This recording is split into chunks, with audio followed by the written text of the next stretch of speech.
Hello students, welcome back. So now we are going to be talking about unsupervised learning. Unsupervised learning, it means that you are learning from the data without your labeled outputs. Your data do not have any labeled outputs. In other words, there is no target variable. So for example, let's take a look at this one. You have age, income, whether the person is married or not, what gender he has. Here we are not trying to predict anything. So in this case, you're trying to learn something from this data. Here, this would be your unsupervised learning. And now let's look at some of the types of unsupervised learning. There's a clustering, dimensionality reduction, association rule, anomaly detection, and generative models.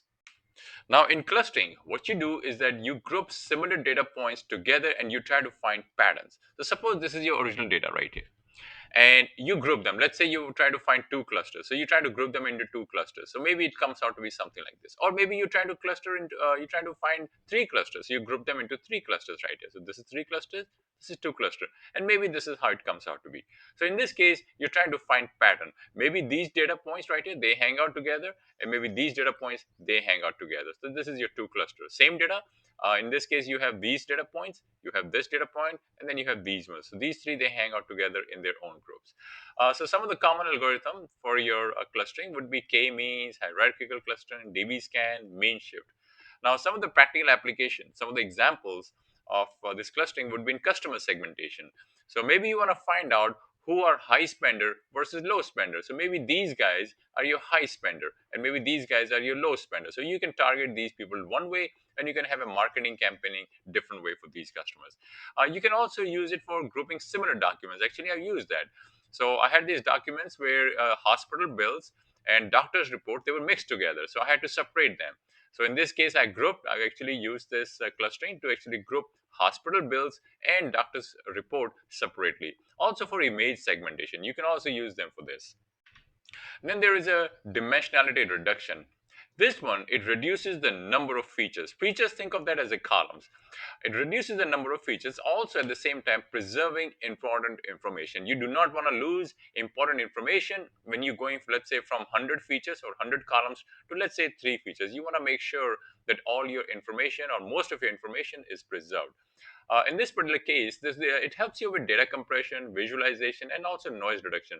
But in the case of data compression, well, if you go from, let's say, 100 feature to only 3 features, let's say 100 column to 3 columns, well, clearly less feature means you have less data. So your data is compressed. Also for visualization, it is hard to visualize 100 features, but it is easy to visualize 3 features or even 2 features. Also, you can remove unnecessary column. This would be your noise reduction. So for example, maybe you have this column, this one right here, and it has no effect. Maybe it's not helping anything. Maybe have all the values are like 1 1 1 1. So this could be like removing unnecessary columns. So this falls under your noise reduction. Some of the common algorithms would be your PCA, principal component analysis, your TSNE, UMAP, autoencoders. I talk about this thing in my separate class. So some of the use cases of this would be visualizing your 100-dimensional data into 2 dimensions. So it's hard to visualize this, but it's easy to visualize 3 or 2 dimensional data. Also, you can reduce your features before you do ML modeling.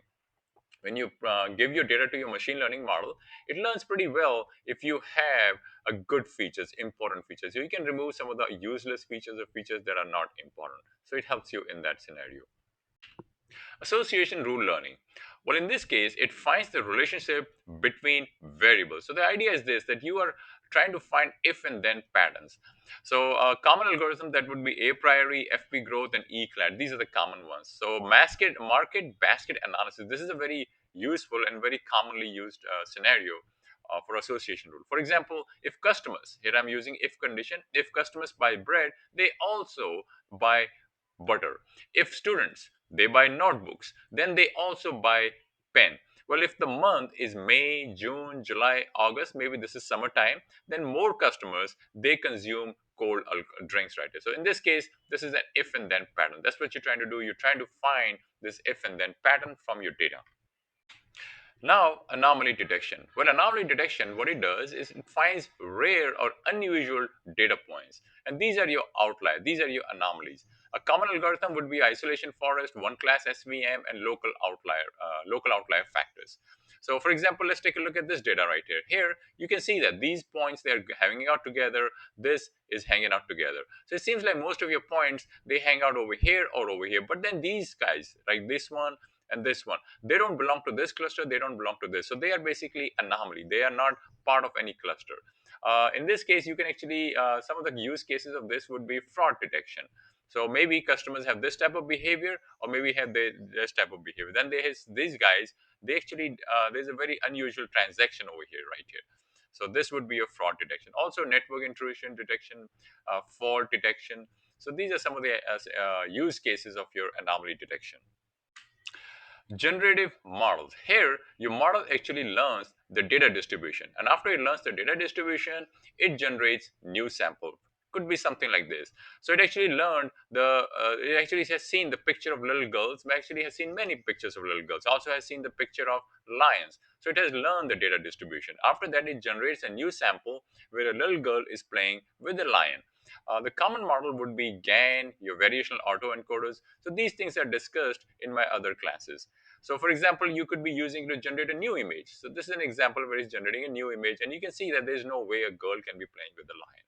Also, you can use it for synthetic data creation. Suppose you're working with some type of image system, and you only have 100 images, and but you need 200 image. So in this case, what you can do using your 100 image, you can actually generate 200 image. So this is an example of your generative model. So to recap, these are the types of your unsupervised learning. Clustering. Well, the purpose is this: you group similar points. For example, in the case of customer segmentation, dimensional reduction. In this case, you're reducing your features. This is for visualization. This is one of the example use case. Association rules. But in this case, you're trying to find relationship. For example, market basket analysis. Then you have anomaly detection. Well, in this case, you're detecting rare events. In other words, you can use it for fraud detection. Then you have generative model. This will be for creating new data. For example, image generation.